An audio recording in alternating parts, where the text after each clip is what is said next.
Changing base quantities या फिर changing base dimension, तो इसमें होता क्या है, हमारे जो बेस डायमेंशन है जैसे एम एल एंड टी, इनकी जगह हम कोई और डायमेंशन रख दें तो कोई और जो फिजिकल क्वांटिटी होगी उसके भी डायमेंशन चेंज हो जाएंगे। जैसे एनर्जी को डेंसिटी, प्रेशर और फोर्स के डायमेंशन में अगर हमें लिखना है तो कैसे लिखेंगे। तो देखो, पहली बात तो एनर्जी होती क्या है, एनर्जी ENERG, एनर्जी के जो डायमेंशन होते हैं वो कितने होते हैं, इसको आप कैसे लिखोगे। एनर्जी को आप ऐसे लिखो, एनर्जी होती है वर्क के बराबर, है ना। वर्क हो जाता है कितना, force into displacement, force into displacement. Force कितना होता है, MLT-2 इनटू डिस्प्लेसमेंट यानी कि L। तो एनर्जी के जो डायमेंशन होते हैं वो हमारे पास आ जाते हैं ML2T-2। ये हमारे पास आ गए एनर्जी के डायमेंशन। ये भी आपको पता होना चाहिए, वर्क और एनर्जी के डायमेंशंस ये होते हैं, याद रख सकते हो इसको आप। ऑलराइट, अब हमें देखना है कि सेम चीज़ को हम कैसे लिख सकते हैं डेंसिटी, प्रेशर और फोर्स के डायमेंशन की टर्म्स में। तो देखो, इसी को मैं लिख दूंगा, मुझे नहीं पता वो डायमेंशन कितने आने वाले हैं। लेट से डेंसिटी में आ जाता है A, प्रेशर में आ जाता है B, और हमारा जो फोर्स है उसमें आ जाती है वो वैल्यू C।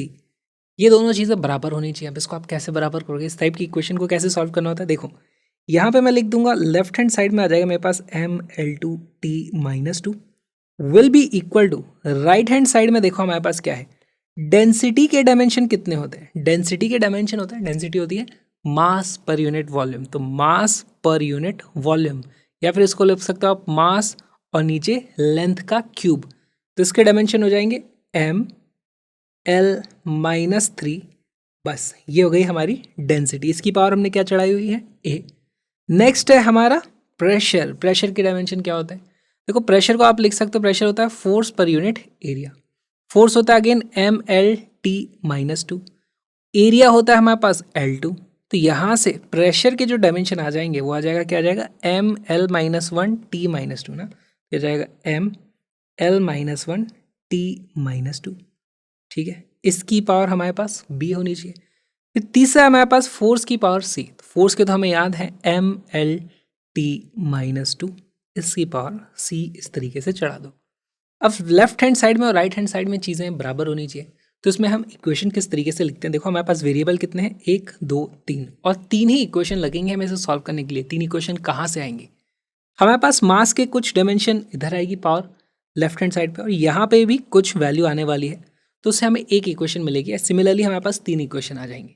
स्टार्ट करते हैं। सबसे पहले मास के लिए अगर मैं लिखूँ, मास के लिए अगर मैं लिखूँगा तो लेफ्ट हैंड साइड में मेरे पास मास की पावर है 1 यहाँ पे, तो 1 is equal to, right hand side में मास के कितने हैं, m के लिए A चढ़ा हुआ है, इस m के लिए B चढ़ा हुआ है, इस m के लिए C चढ़ा हुआ है ना, ये जो बाहर पावर है। तो m की टोटल पावर कितनी आ जाती है, A plus B plus C। ठीक, ये हो गई हमारी पहली इक्वेशन। दूसरा मैं अब लेंथ के लिए देख लेता हूँ। लेंथ के लिए लेफ्ट हैंड साइड में हमारे पास आ रखा है 2 is equal to, right hand side में लेंथ की क्या वैल्यू है, देखो L की जगह आता है -3A, तो ये लिख दो आप यहाँ पे -3A।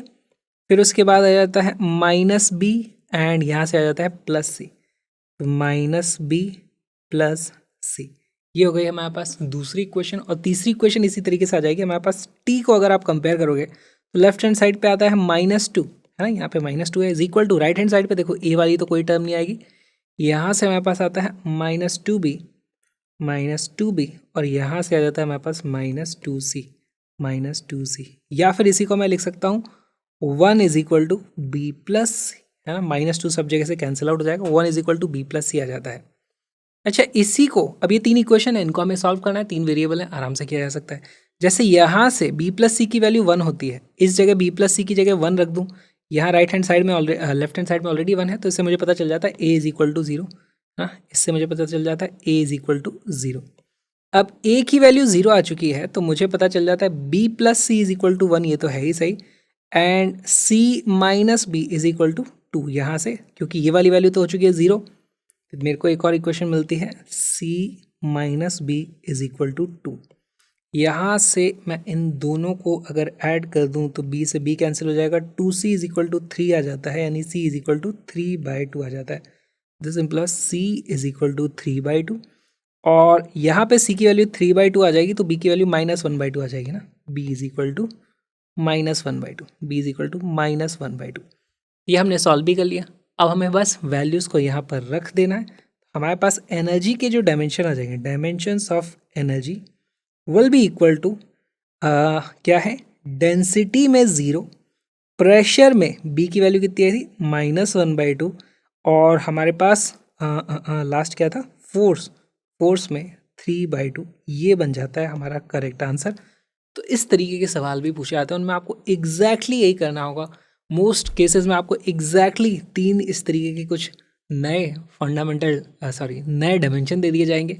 कोई एक और क्वांटिटी होगी, एनर्जी की जगह कुछ और हो सकता था, यहाँ पे पावर हो सकता था।